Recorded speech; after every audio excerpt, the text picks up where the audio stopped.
Good morning students. नैतिक शिक्षा की कक्षा के अंदर आप सभी बच्चों का स्वागत है। आज हम पाठ 12 करेंगे। महात्मा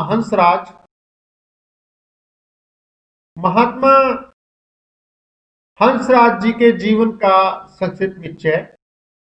हम महात्मा हंसराज जी के जीवन को 3 भागों में बेटा बांट सकते हैं। जन्म से शिक्षा प्राप्ति तक यह समय सन 1864 से सन 1885 तक 21-22 वर्ष का रहा। द्वितीय स्कूल तथा कॉलेज में कार्य, यह समय सन 1886 से सन 1911 तक प्राय 25 वर्ष का रहा। तीसरा आर्य समाज और राष्ट्र के विशाल क्षेत्र में कार्य, यह समय सन 1912 से 1938 तक 26 वर्ष तक का रहा। महात्मा हंसराज जी का जन्म 19 अप्रैल 1864 को आर्य होशियारपुर पंजाब के निकटवर्ती बजवाड़ा ग्राम में तथा स्वर्गारोहण बेटा मृत्यु बोलते हैं इसे 14 नवंबर 1938 को लाहौर में हुआ। ये आपका बेटा फर्स्ट प्रश्न का आंसर भी है कि महात्मा हंसराज जी का जन्म और मृत्यु के स्थानों का नाम बताएं। माता गणेश देवी, उनकी माता का नाम बेटा, ये इंटरनल क्वेश्चन है। माता गणेश देवी, उनकी माता का नाम क्या नाम था? गणेश देवी। कि पवित्र कोख से जन्मे बालक हंसराज जी के पिता का नाम चुन्नीलाल जी, स्वभाव से सत्संग प्रेमी और स्वतंत्र विचारों के थे। ये संस्कार बच्चे पर भी पड़े। परिवार साधारण था बेटा, नॉर्मल। 12 वर्ष की आयु में पिता का देहांत हो गया, तो भी संस्कारवश इस बालक में प्रभु भक्ति, कठोर परिश्रम बेटा, हार्ड वर्क, सादगी, सिंप्लिसिटी तथा तपस्या, मेहनत बेटा जिसे बोलते हैं, के बीज पनपते रहे। उन्होंने अपनी शिक्षा अपने बड़े भाई श्री मुल्क राज के पास रहते हुए लाहौर में पूरी की। वो अपने भाई के पास रहे क्योंकि पिता की तो बेटा मृत्यु हो गई थी, तो अपने बड़े भाई के पास रहकर उन्होंने अपनी एजुकेशन को पूरा किया। अपनी श्रेणियों में वे सदा प्रथम आते थे। जितनी भी श्रेणियां बेटा कक्षा है, जितनी भी उनकी कक्षा थी वो सभी कक्षा के अंदर वो फर्स्ट आते थे। बीए की परीक्षा में उन्होंने 1885 में संस्कृत और इतिहास विषय लेकर पास की। वे प्रांत भर में वो सारे मतलब कि जो उनका स्टेट लेवल था बेटा, उस वहां पर वो सेकंड पोजीशन पर रहे। बालक और युवा हंसराज का यह निर्माण काल था। पिता के होते हुए बचपन निर्धनता से गुजर रहा था बेटा, निर्धनता, गरीबी में थे बेटा। शिक्षा का आरंभ जिस प्राइमरी स्कूल से हुआ वह 3-4 मील दूर था। उन्हें नंगे, क्योंकि परिवार तो गरीब था। इट मीन्स क्या है, यहां पर उनके पांवों में स्कूल जाने के लिए जूते भी नहीं थे। उन्हें नंगे पांव स्कूल जाना पड़ता था।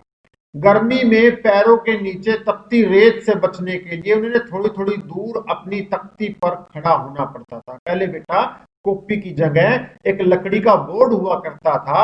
आप अपने मम्मी पापा से बात करना, क्या तख्ती नाम की कोई चीज होती थी? वो आपको बताएंगे कि लकड़ी का बोर्ड होता था और लकड़ी की ही कलम होती थी और इंक से उस पर प्रैक्टिस किया करते थे। आप इसके लिए अपने मम्मी पापा से बात करना, तख्ती के बारे में आपके मम्मी पापा बहुत बहुत अच्छे से बताएंगे। इस प्रकार पढ़ाई बहुत तपस्या के साथ चल रही थी, मेहनत। मृत्यु से पहले पिता की लंबी बीमारी ने घर को पूरी तरह दरिद्र बना दिया। गरीब, बिल्कुल गरीब हो गए।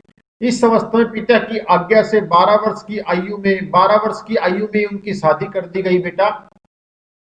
पत्नी भी पितृहीन थी। जो उनकी पत्नी आई उसके भी माता पिता नहीं थे, अतः इनकी दरिद्रता का कष्ट घटा नहीं। उनकी जो गरीबी थी वो और बढ़ गई, कम नहीं हुई। इस अवस्था में बालक हंसराज जी गांव वालों के पत्रों को लिखकर, आने वाले पत्रों को पढ़कर सुनाते हुए लोक सेवा करता था। अब देखो, पहले जो पोस्टमैन होते थे बेटा, जो मान लो माता पिता जो गांव वाले पढ़े लिखे नहीं होते थे, तो उनको जो लेटर होते थे, उनकी जो चिट्ठियां होती थी, उनके जो पत्र होते थे, उनको पढ़ते थे, उनको लिखते थे, उनको सुनाते थे और बड़ी कक्षाओं में पहुंचकर उन्होंने यह सेवा यथायथ बनाए रखी। इसी बीच 1877 अप्रैल के अंदर महर्षि दयानंद जी लाहौर में आए। उनके दर्शन से हंसराज जी अत्यंत प्रभावित हुए। पंडित गुरुदत्त, लाला लाजपत राय, राजा नरेंद्र नाथ, द्वारकादास आदि इनके सहपाठी थे। ये बेटा प्रश्न भी है कि उनके क्लास फेलो कौन कौन थे, उनके साथ पढ़ने वाले बच्चे दोस्त कौन कौन थे। ये सभी आगे चलकर पंजाब की प्रमुख हस्ती बने। वे दिन ऐसे थे कि 8वीं और 9वीं के विद्यार्थी भी आर्य समाज के रंग में रंग जाते थे और अपने धर्म की ईसाइयों द्वारा की गई आलोचना तथा निंदा का उत्तर दे सकते थे। इट मीन्स क्या है कि हमारे भारत देश के लिए जो बुराई करते थे वो उसके लिए वो उत्तर देते थे। वे आर्य समाज के प्रचारक सभासद बनते थे। 12वीं के विद्यार्थी अंग्रेजी और उर्दू की पत्र पत्रिकाओं का संपादन करते थे, लिखते थे, उनकी एडिटिंग करते थे बेटा। हंसराज और उनके साथी लाजपत राय और गुरुदत्त ने ये सब कार्य किए। कॉलेज की पढ़ाई समाप्त करने से पहले ही वे तीनों आर्य समाज के उत्साही सभासद बन गए। इट मीन्स क्या है कि वो बेटा आर्य समाज के अंदर एक उनको क्या है कहें हम पद मिल गया। ऋग्वेदादि भाष्य भूमिका तथा स्वामी दयानंद के वेद भाष्य के कुछ भाग पढ़कर, ये स्वामी दयानंद जी की लिखी हुई कुछ पुस्तकें थी, उनको पढ़कर प्रखर वक्ता प्रभावशाली लेखक भी बन गए। अनोखे आत्मविश्वास के साथ आर्य समाज के नेतृत्व की ओर कदम बढ़ाने लगे। अब वो आर्य समाज का आगे चलाने के लिए आगे आ गए। इस संबंध में एक रोचक संस्मरणीय है। श्री दयानंद जी की मृत्यु पर एक शोक सभा जालंधर में पंडित शिव नारायण वकील की कोठी पर हुई। जब बेटा दयानंद जी का देहांत हो गया तो उनकी शोक सभा हुई थी। वहां पर वो नाम यहाँ पर बताया गया है कि शिव नारायण वकील की कोठी पर हुई। ये इंटरनल क्वेश्चन भी है। और कहाँ हुई? जालंधर के अंदर। योग्य वक्ता लाहौर से बुलाए गए। उनके स्वागत के लिए वकील साहब जब अपने साथियों के साथ रेलवे स्टेशन पर पहुंचे तो उन्हें दो दुबले पतले विद्यार्थी युवक वहां दिखाई दिए। पतले पतले से व्यक्ति दिखाई दिए। उन्होंने आपस में यही कहा कि लाहौर वालों ने हमारे साथ मखौल किया है। अब देखो, लाहौर वालों ने हमारे साथ मखौल किया है, कहने का मतलब है कि पतले पतले लड़के हमारे लिए क्या करेंगे। मखौल का यहाँ पर मीनिंग है बेटा मजाक। हम लाहौर वालों ने हमारे साथ मजाक किया है, आर्य समाज वालों ने हमारे साथ मजाक किया है। ये दो पतले पतले दुबले पतले से लड़के भेज दिए, हमारे लिए क्या ये दिशा निर्देश देंगे। परंतु जब लाला हंसराज ने उर्दू में और पंडित गुरुदत्त ने अंग्रेजी में ऋषि दयानंद के गुणों का गुणगान किया, उनका वर्णन किया, तो 1 दर्जन से अधिक वकीलों में से किसी का हौसला देखो।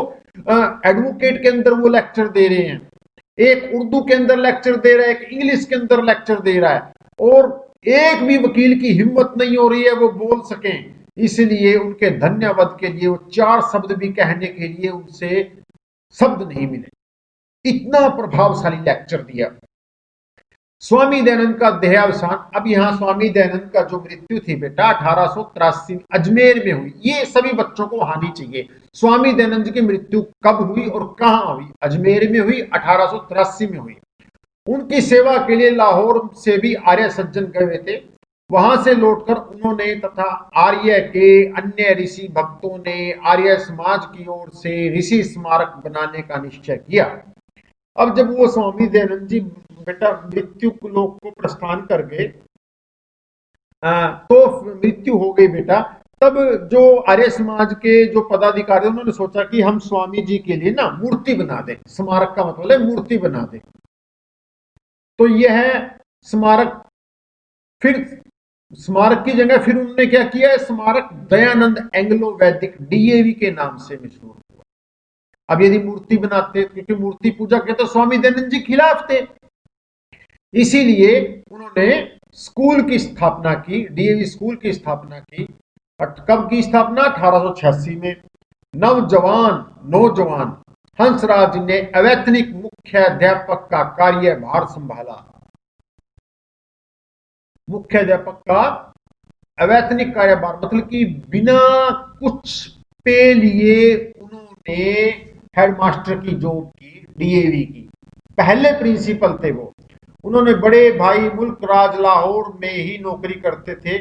उन्हें इस समय 80 रुपए मिलते थे। बेटा ये एक प्रश्न भी है, बड़ा कमाल का है ये। उनको 80 रुपए मिलते थे और हंसराज जी तो कुछ पैसा लेते नहीं थे। तो वो उनके बड़े भाई अपनी पे का आधा भाग अपने छोटे भाई को दे दिया करते थे। अपने वेतन का आधा भाग मैं तुम्हें आजीवन देता रहूंगा और पवित्र और निष्काम भावना से काम करो। इसी प्रकार बेटा उन्होंने पढ़ लिया। यही स्कूल 1889 ईस्वी में एक अद्वितीय डीएवी कॉलेज बन गया। अब इसके प्रिंसिपल भी महात्मा हंसराज जी हुए। जनता ने अब आपको महात्मा हंसराज जी के नाम, अब जनता उनको हंसराज की बजाय महात्मा कहने लगी। अब महात्मा जी ने 25 वर्ष तक संस्था के लिए अवैतनिक प्रिंसिपल रहे। अब देखो महात्मा जी 25 वर्ष तक, कितने वर्ष तक प्रिंसिपल रहे? 25 वर्ष तक। बेटा ये प्रश्न भी है, कितने वर्ष तक प्रिंसिपल है इस आपकी बुक्स के अंदर। कॉलेज में अंग्रेजी और इतिहास पढ़ाने के अतिरिक्त छात्रावास बेटा हॉस्टल को बोलते हैं, वो उसके अध्यक्ष इंचार्ज भी रहे। यह दायित्व उन्होंने छात्रों के साथ व्यक्तिगत संपर्क रखने तथा उन्हें चरित्र निर्माण में पूरी सहायता करने के लिए संभाला, ताकि बच्चे आगे चलकर देश का भविष्य बन सके। इसलिए वो छात्रावास के इंचार्ज रहे, हॉस्टल जिसे बोलते हैं बेटा। छात्रावास में प्रतिदिन प्रातः सायं संध्या होती थी। संध्या होते हैं बेटा पूजा करना भगवान की, हवन होता था, यज्ञ जिसे बोलते हैं। आर्य युवक समाज की स्थापना भी की गई, अच्छे बच्चों के समूह की स्थापना, ताकि छात्रों में वैदिक आदर्शों के अनुसार धार्मिक जीवन की प्रवृत्ति हो। और अपने कर्तव्यों के प्रति महात्मा जी ने इतने तत्पर थे कि वे कॉलेज के समय में निजी काम के लिए कॉलेज की कलम, देखो अपने पर्सनल काम के लिए कभी भी उन्होंने कोई पेन, कोई इंक, कोई पेंसिल, कोई कागज यूज नहीं किया। वो अपना, और शिक्षा का माध्यम कॉलेज का क्या था? स्टार्टिंग के अंदर हिंदी था बेटा। महात्मा हंसराज की निष्ठा की अग्नि परीक्षा भी हुई। महंगाई बढ़ती गई, भोजन तक में कटौती करनी पड़ी। वे टीबी के मरीज हो गए बेटा, एक रोग होता है फेफड़ों का, उनको टीबी हो गई। उनका जो महात्मा जी का बड़ा पुत्र था बलराज, वो राजद्रोह के अंदर, बेटा ये प्रश्न भी है आपका, उसका उत्तर है ये, राजद्रोह के अपराध में गिरफ्तार हो गए। महात्मा जी का बड़ा पुत्र किस अपराध के अंदर गिरफ्तार किया गया? राजद्रोह के अंदर गिरफ्तार किया गया। मुकदमे के लिए पैसे नहीं थे। उसे पहले काला पानी, अपील करने पर 7 वर्ष का बेटा कारावास मिला उनके बेटे को। इस बीच महात्मा जी की पत्नी का भी मृत्यु हो गई बेटा, वो चल बसी। बड़े भाई मुल्क राज भी आर्थिक संकट में फंस गए, उन पर भी कोई इकोनॉमिक प्रॉब्लम आ गई, उनके पास पैसा नहीं आया। तो महात्मा जी के छोटे पुत्र बोधराज को निमोनिया हो गया। पर महात्मा जी ने इन विपत्तियों का सामना चट्टान की तरह किया। वो डरे नहीं इन विपत्तियों से और चलते रहे। सन 1911 के अंतर महात्मा जी ने कॉलेज के प्रिंसिपल के पद से त्याग पत्र दे दिया। इस समय उनकी आयु 48 वर्ष की थी, जिसमें अधिकांश प्रिंसिपल बनते हैं। अब उन्होंने अपना सारा समय आर्य समाज को दे दिया। अब देखो प्रिंसिपल से रिटायर होने के बाद, त्याग पत्र देने के बाद, वो आर्य समाज की गतिविधि को आगे बढ़ाने लगे। आर्य प्रादेशिक प्रतिनिधि सभा के प्रधान के रूप में उन्होंने कार्य किया। पंजाब, सिंध, बलूचिस्तान, सीमा प्रांत, जम्मू कश्मीर इत्यादि प्रांतों का दौरा किया और आर्य समाजों की स्थापना की और हजारों रुपए इकट्ठे किए। कितने ही सुयोग्य विद्वान उपदेशक बेटा, प्रचारक बोलते हैं इनको, प्रचारक, भजनक, भजनी गायक जिसे बोलते हैं, वैदिक सिद्धांतों पर अनेक ग्रंथ तैयार किए। सभा के अधीन धर्म प्रचार, शास्त्रार्थ प्रकाशन विभाग, उपदेशक कार्य के लिए दयानंद ब्रह्मा विद्यालय की स्थापना की। बेटा ये हिसार के अंदर है दयानंद ब्रह्मा विद्यालय। साधना और भक्ति के लिए हरिद्वार में मोहन आश्रम की स्थापना की। भारत में देखो हरिद्वार के अंदर बेटा डीएवी का वैदिक मोहन आश्रम है। भारत में जहां अकाल, भूकंप, बाढ़ आदि प्राकृतिक विपत्तियां आई, महात्मा जी अपने साथियों सहित वहां हेल्प करने के लिए पहुंच जाते थे। बीकानेर के अंदर सूखा आ गया, चाहे राजस्थान के अंदर अकाल पड़ गया, चाहे कांगड़ा के अंदर भूकंप आ गया, अवध का दुर्भिक्ष, मुल्तान के अंदर महामारी बेटा बीमारी, गढ़वाल, उड़ीसा, शिमला, कांगड़ा, जम्मू कश्मीर में अकाल, केरल में हिंदू मुस्लिम दंगा, कोहाट, ये बेटा कई प्रकार की गतिविधियां बताई गई हैं जिसमें महात्मा जी और आर्य समाज की प्रतिनिधि सभा ने बढ़ चढ़कर भाग लिया और जितने भी लोगों पर संकट आए उन पीड़ितों की सहायता के लिए दिन रात एक कर दिया। लगातार परिश्रम, वृद्धावस्था का शरीर, मोहन आश्रम के जलवायु की प्रतिकूलता और उन्हें अस्वस्थ और जीर्ण बना दिया। अब देखो इतना काम करने से उनकी जो शरीर था वो जीर्ण हो गया। वो के दिल में फिर भी एक धुन थी कि समाज का ढांचा न बिखरे, प्रचार कार्य चलता रहे, सेवा कार्य चलता रहे। अब मैं इस पाठ के प्रश्न उत्तर आपको बताता हूं। पहला प्रश्न, महात्मा हंसराज जी के जन्म तथा मृत्यु के स्थानों का नाम बताओ। महात्मा हंसराज जी के जन्म का स्थान होशियारपुर पंजाब के निकटवर्ती गांव बजवाड़ा में हुआ। मृत्यु का स्थान लाहौर बेटा। दूसरा प्रश्न है, महात्मा हंसराज जी के बड़े, अब देखो ये प्रश्न उत्तर हैं। अब आप अपनी वीडियो को यहीं पर स्टॉप करके और इन प्रश्न उत्तरों को फेर कॉपी में लिख लो बेटा। महात्मा हंसराज जी के बड़े भाई का नाम क्या था, उन्होंने उनकी सहायता कैसे की। उनके बड़े भाई का नाम मुल्क राज था। उन्होंने अपने वेतन का आधा भाग मुंशी राम को देकर, महात्मा हंसराज जी का नाम मुंशी राम था, मुंशी राम को देकर उन्हें पवित्र और निष्काम भावना से काम करने को कहा। ये बेटा दूसरे प्रश्न का उत्तर है। अब यहां पर वीडियो को स्टॉप करो, इस प्रश्न को फेर कॉपी में लिख लो, फिर यहां पर स्टॉप कर लो, फिर इसको लिख लो। ये दूसरा प्रश्न हो गया। थर्ड प्रश्न है बेटा, महात्मा हंसराज ने कितने वर्ष तक डीएवी संस्था का आचार्य पद संभाला। 25 वर्ष तक। अब यहां पर स्टॉप कर लो, इसको अपनी फेर कॉपी में लिख लो। फिर नेक्स्ट क्वेश्चन 4, महात्मा हंसराज जी के सहपाठियों में ऐसे किन्हीं दो के नाम बताओ जो पास में प्रसिद्ध व्यक्ति बने। बेटा पास नहीं है, बाद में प्रसिद्ध व्यक्ति बने। पंडित गुरुदत्त, विद्यार्थी लाला लाजपत राय, राजा नरेंद्र नाथ। ये बेटा नाम है, आप इनको फेर कॉपी में मेंशन कर लीजिए। उसके बाद लास्ट क्वेश्चन, महात्मा जी का बड़ा पुत्र बलराज को गिरफ्तार क्यों किया। उनका बड़ा पुत्र बलराज स्वतंत्रता संग्राम में राजद्रोह के अपराध में गिरफ्तार किया गया। तो बेटा यहाँ पर आपका ये चैप्टर कंप्लीट होता है, पांचों क्वेश्चन कंप्लीट होते हैं। तो थैंक यू बच्चों, हैव ए नाइस डे। और बेटा ये सभी वीडियो मैं क्रिस इन्फॉर्मेटिक यूट्यूब चैनल से आपको डाल रहा हूँ। आप क्रिस इन्फॉर्मेटिक चैनल को सब्सक्राइब करो और इसके बेल आइकन को लाइक करो ताकि आने वाली सभी वीडियो आपके पास लिंक मिलते रहे। थैंक यू बेटा, हैव ए नाइस डे।